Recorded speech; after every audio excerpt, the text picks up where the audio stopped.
So I got a new package in the mail. We picked up some Detroit Axle OEM style shocks. So this is a whole kit for the front and the rear of your 8th gen Civic. And the reason I picked these up, no sponsor, is because the last suspension that we've been running from MXR, the OEM shocks that they offer, we've had really bad results with them.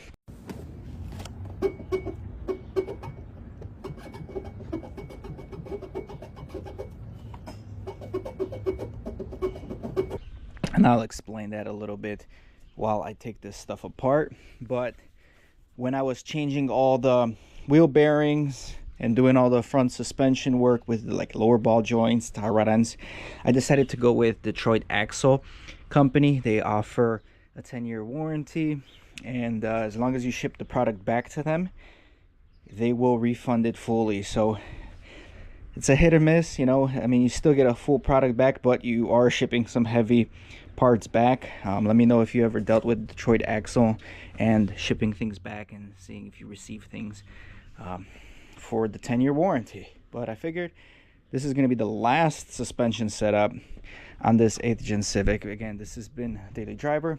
So let's unbox some of these shocks here, and then we'll compare them to the max speeding rod shocks. But before I do that, I did already take one max speeding rod shock off. So this is my OEM Honda shock, actually the factory Honda shock that came with the car. And this is how the shock's supposed to work. It's supposed to compress pretty freely and then extend up. And while it does that, it's supposed to do it really smoothly and quietly. And that's exactly how this shock functions. Well, this is one of the MXR OE shock setups that barely had maybe 5,000 miles on it, and we had to remove it because it was giving us a tremendous amount of knocking slash noise.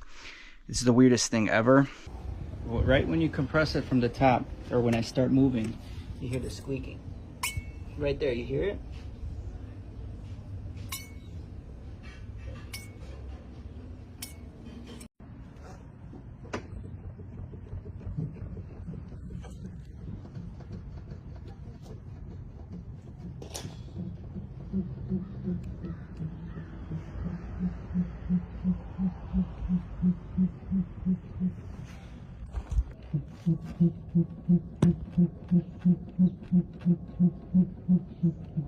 Not grinding, but you can feel vibration through the shock tower here, this bolt. So it's definitely the shock stem.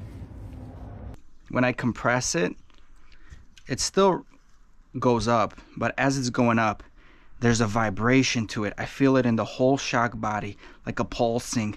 So something between this shock stem and whatever valving is in this shock, it's not working properly. There's some tolerance issues or something. Because yeah, as it's going up, it's vibrating the whole time. And this in the car actually is amplified like 10 times worse. So we actually took this one off from the driver's side, replaced it with one of the OEM Honda shocks. We rode it like that for like a couple months for the winter, and now the Honda OEM shock is actually blown. I was changing the oil, I noticed the whole driver's side shock is wet. So just having a bad experience with the suspension here on this car, but that's all it really needs to be perfect, because I did all the other necessary maintenance and everything else. It needs to go another 50,000 miles except for these. So we're gonna unbox these, slowly install them front and back. I won't go through the whole video talking about it, but I'll definitely compare them to the max speeding rod shocks and these, and I'll give you the feedback at the end of the video how the Detroit Axle OEM spec shocks are doing.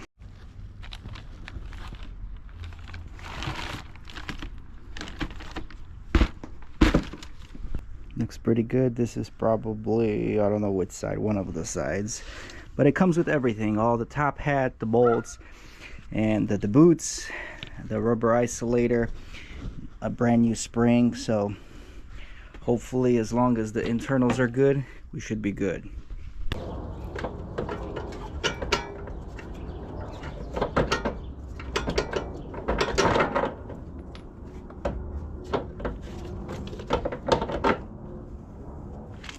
Alright, MXR coming out. Alright, so here we got the old one out from MXR. We got the new ones, pretty much identical. Again, all these are OEM kind of specs. The thing with buying used aftermarket suspension like this, that's OE, you don't really know the spring rates. Are they like OE? Are they harder than OE? Is it the same quality as OE? You're not sure. But again, they come fully assembled with the bump stops, with the boots. This one, it looks like on the Detroit axle they have a 11/25 date stamp on them. So right now it's March, so they're about 5 months old, but everything else looks good on them. Hopefully they bolt up fine and they just don't squeak on the rebound. Hopefully they don't squeak, and then we'll be golden. This thing will drive so much smoother because I got new tires on it already and new bearings all around, new ball joints and whatnot you can think of. It's just really missing that smooth ride, and I thought the MXRs would do it, but I was wrong. All right, so let me know, guys, because I've installed a bunch of these, and I know the original top hats used to have an arrow and they got to point in a certain direction in the car, but all these aftermarket brands, they don't have no arrows pointing on the top hat. They all seem like either way you put them, it's gonna be fine. Let me know how you guys handle used aftermarket parts without that OE top hat.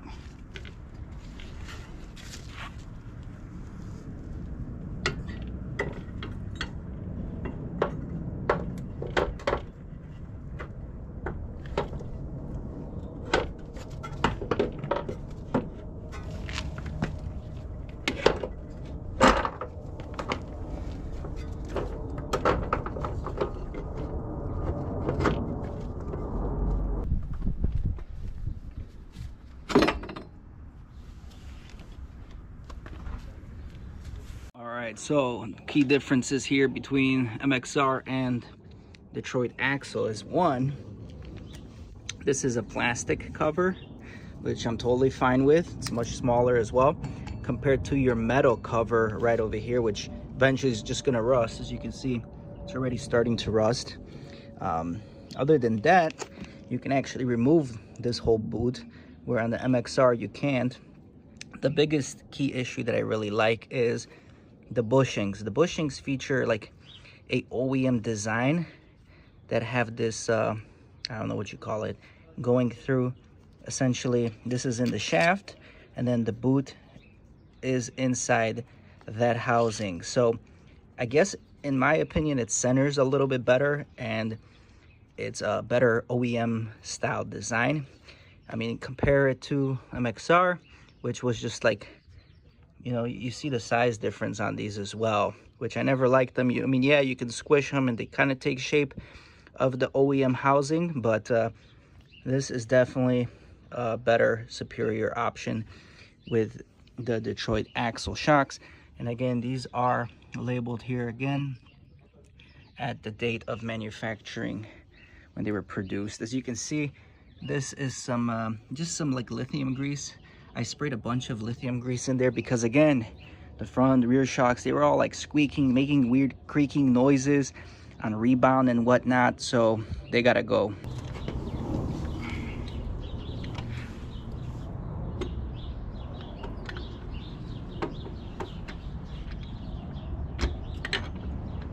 All right, we got the new shocks installed.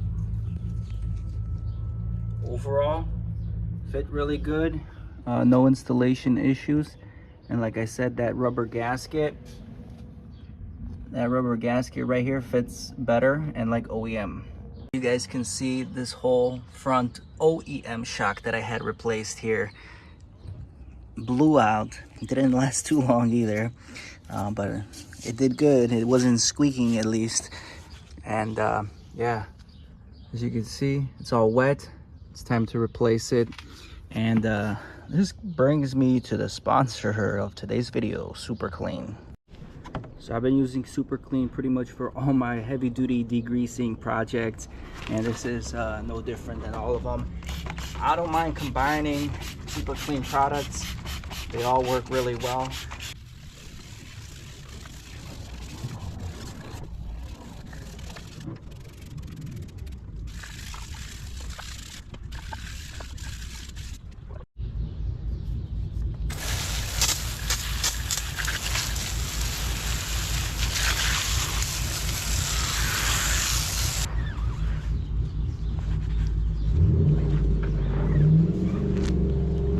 Thank you, Super Clean, for making these rims look brand new again.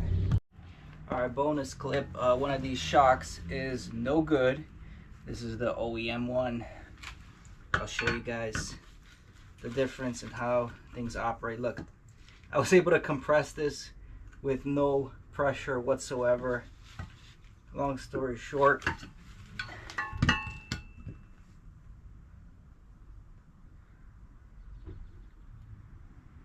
this Honda one that we just took off the driver's side completely obliterated, and that's why it had fluid leaking all over it. It's not going anywhere. There's no pressure in here. And when I was driving the car, you can see it's so sway.